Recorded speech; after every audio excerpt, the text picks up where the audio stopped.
Pour comprendre l'inclusion, il faut repartir du concept de diversité.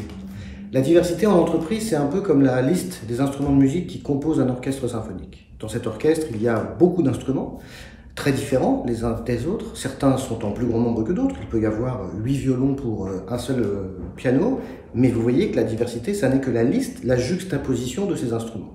Alors comment on fait pour passer de la liste de ces instruments à l'orchestre symphonique? Eh bien on passe dans une démarche d'inclusion. C'est-à-dire comment on fait en sorte que tous ces instrumentistes, que tous ces musiciens jouent ensemble pour produire une harmonie. Mais pour produire cette harmonie, il y a 3 conditions.